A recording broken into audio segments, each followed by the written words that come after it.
నేను రాజీనామా చేసి నేను యువతల పార్టీలో ఏ పార్టీలో అధికారంలో ఉంటే ఆ పార్టీలోకి వెళ్ళడం ఉంటే కనుక మీరు కంఫర్ట్గా భావిస్తున్నారా? నేను అలా అనుకోవటం లేదు. ప్రజలకి నేను ఆ ప్రతిపక్షంలో కూడా 19లో వైఎస్ఆర్సీపీ వచ్చింది. టీడీపీలో 23 వరకు కూడా ఖచ్చితంగా పోరాడాను ఒక ఇన్ఛార్జిగా. అంతేగాని కంఫర్ట్గా ఉండాలంటే ఆ రోజే జగన్మోహన్ రెడ్డి గారి దగ్గరికి వెళ్ళి ఆయన కౌరు పెడితే వెళ్ళాను, కానీ నా అంతటా నేను అయ్యా నేను మీ పార్టీలో జాయిన్ అవుతానని అనలా. ఏమండి, నేను ఆల్రెడీ ఇప్పుడు జనసేన టవల్ కప్పుకున్నాను.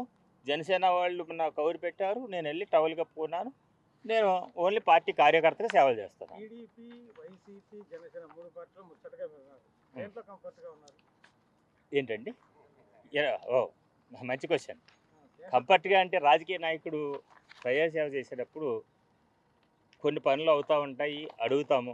25 సంవత్సరాలు నేను 99 నుంచి తెలుగుదేశం పార్టీలో ఉన్నా, 2023 వరకు, ఫిబ్రవరి వరకు. తర్వాత అక్కడ ఎమ్మెల్యే అయ్యాను, స్టేట్ సెక్రటరీ అయ్యాను. తర్వాత వైఎస్ఆర్సీపీ పిలిచి ఎమ్మెల్సీ ఇచ్చింది. కొన్ని విషయాలు మనం అనుకున్నవి చేసి పెడతారు. ఇది ప్రజా సమస్యలు, వంతెనంటే వంతెన, రోడ్డు అంటే రోడ్డు. కొన్ని విషయాల్లో ఉండదు. అన్నిటిలోనూ విభేదించలేము కదా, వాళ్ళు సాధ్యపడిని చేస్తూ ఉంటారు. నేను జగన్తో విభేదించడం అనేది ఏనాడు జరగలేదు. జగన్కి నేనేం చెప్తాను, నాకు పిలిచి బీఫామ్ ఇచ్చి ఎమ్మెల్సీ ఇచ్చారు. నాకు జగన్తో విభేదాలు కాదండి. కారణం ఏంటంటే నాకు సంబంధించి వ్యక్తిగతమైన ఒక చేపల చెరువులు ఉన్నాయి, ఇవి ఉన్నాయి. నాకు బీజేపీ పొత్తుతో అక్కడ ఎమ్మెల్యే ఉన్నారు. జనరల్గా ఎమ్మెల్యే ఎమ్మెల్సీ ఉన్న చోట ఒక కత్తులు 2 ఏవైతే ఒక వరలో 2 కత్తులు ఇమ్మడం ఎలాగో అలాగే నేను కాంట్రవర్సీకి వెళ్ళాలంటే ఎప్పుడు గొడవలు ఉంటాయి. నేను కాంట్రవర్సీకి వెళ్ళే మనిషిని కాదు కాబట్టి నేను నెమ్మదిగా ఆయన ఉన్నారు, బీజేపీ తరపున ఆయన చూసుకుంటారు. అటు కొల్లేరు పరిస్థితి కానీ, శివారు భూముల వ్యవసాయం కానీ, వీటి విషయాల్లో ఇబ్బంది లేకుండా చూస్తారన్న ఉద్దేశంతో నేను జనసేన పార్టీకి కూటమిలోకి వచ్చాను.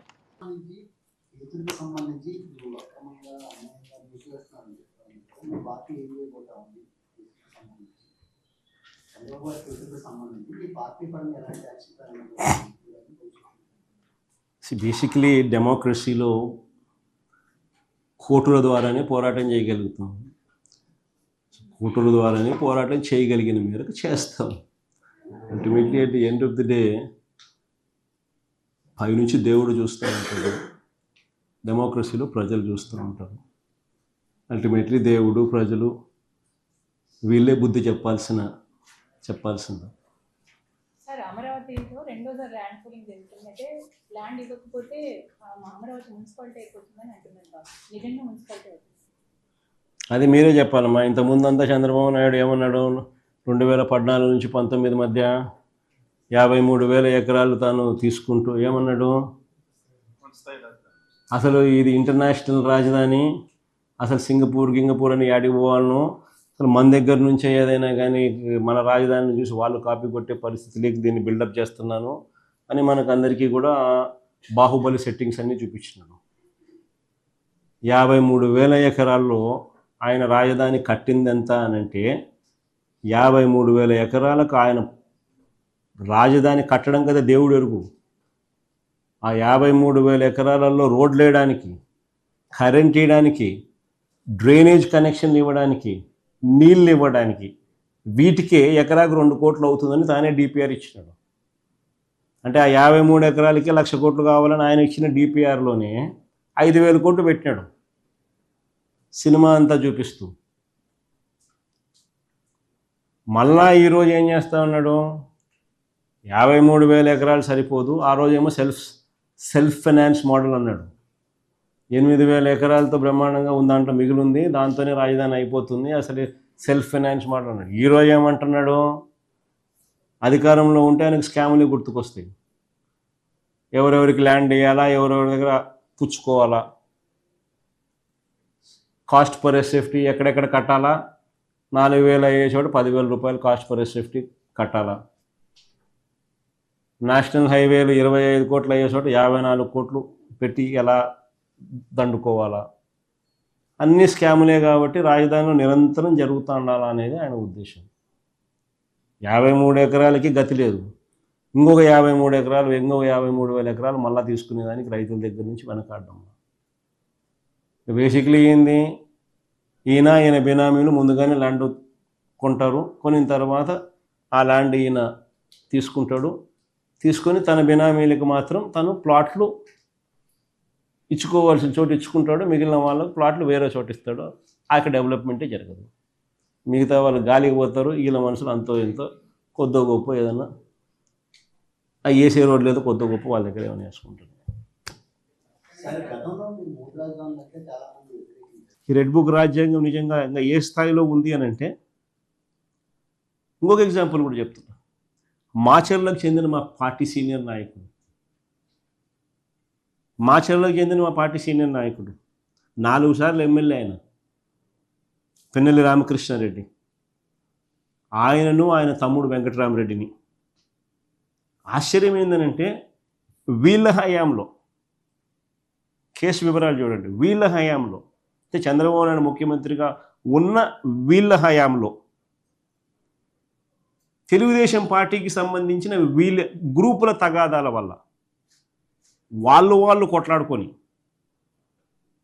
వాళ్ళు చంపుకుంటే ఆ కేసులో ఇరికిచ్చేది మా ఎమ్మెల్యే క్యాండిడేట్, మా కంటెస్టెడ్ మాకు ఎమ్మెల్యే క్యాండిడేట్ ఇరికిస్తూ ఉన్నారు. ఇంకా ఆశ్చర్యం ఏమిటో తెలుసా, టీడీపీలో 2 వర్గాల మధ్య శత్రుత్వం వలన ఈ ఘటన జరిగితే ఇదే విషయాన్ని అప్పటి ఎస్పీ అంటే తెలుగుదేశం పార్టీ హయాంలోనే ఈ ఘటన జరిగినప్పుడు, ఘటన జరిగిన రోజు మరుసటి రోజు స్థానిక ఎస్పీ పోయి ఎస్పీ శ్రీనివాసరావు మీడియా సాక్షిగా ఏమన్నాడు ఒకసారి చూడండి మీరే.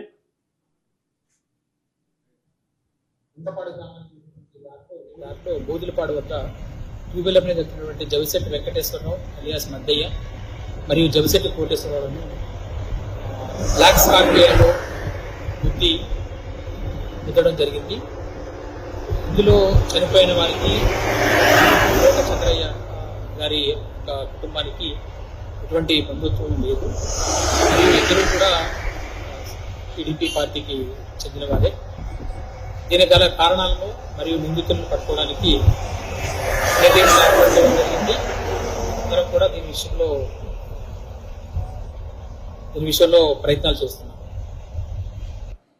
ఇద్దరు టీడీపీ వర్గీయులే. సుమారు 5 గంటల ప్రాంతంలో ఉండపాడు గ్రామానికి బూదులపాడు వద్ద ట్యూబెల్ మీద వచ్చినటువంటి జవిశెట్టి వెంకటేశ్వరరావు అలియాస్ మద్దయ్య మరియు జవిశెట్టి కోటేశ్వరరావును బ్లాక్ స్కార్పియోలో గుద్దడం జరిగింది. ఇందులో చనిపోయిన వారికి చంద్రయ్య గారి కుటుంబానికి ఎటువంటి బంధుత్వం లేదు. మరియు ఇద్దరు కూడా టీడీపీ పార్టీకి చెందిన వారే. దీనికి గల కారణాలను మరియు నిందితులను పట్టుకోవడానికి జరిగింది. అందరం కూడా దీని విషయంలో ప్రయత్నాలు చేస్తున్నాం.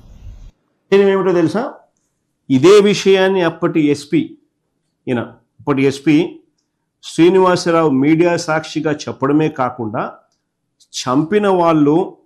చంపబడిన వాళ్ళు ఇద్దరు టీడీపీ వాళ్ళేనని ఏకంగా ఆ జిల్లా పోలీసు ఆ ఎస్పీ ట్వీట్ కూడా చేశాడు. ఆయన ట్వీట్ ఇది.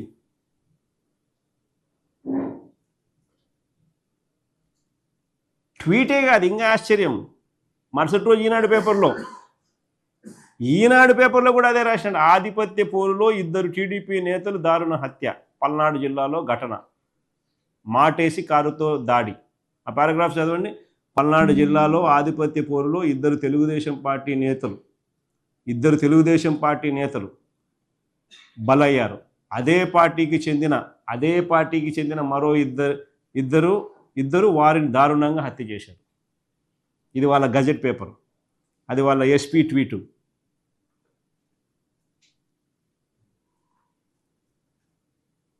ఈ కేసులో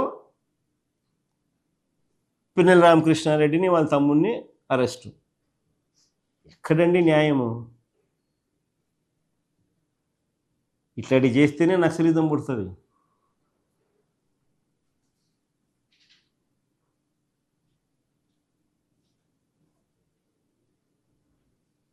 ఎక్కడైనా న్యాయం ఉందా, ధర్మం ఉందా, ఏమైనా ఉందా అసలు?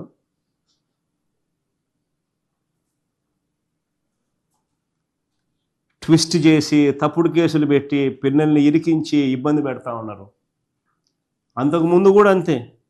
అంతకుముందు కూడా ఎన్నికల్లో రిగ్గింగ్ను అడ్డుకున్నందుకు, ఎన్నికల సమయంలో రిగ్గింగ్ను అడ్డుకున్నందుకు 54 రోజులు జైల్లో పెట్టినారు అంతకుముందు ఇదే పిన్నెల రామకృష్ణారెడ్డిని.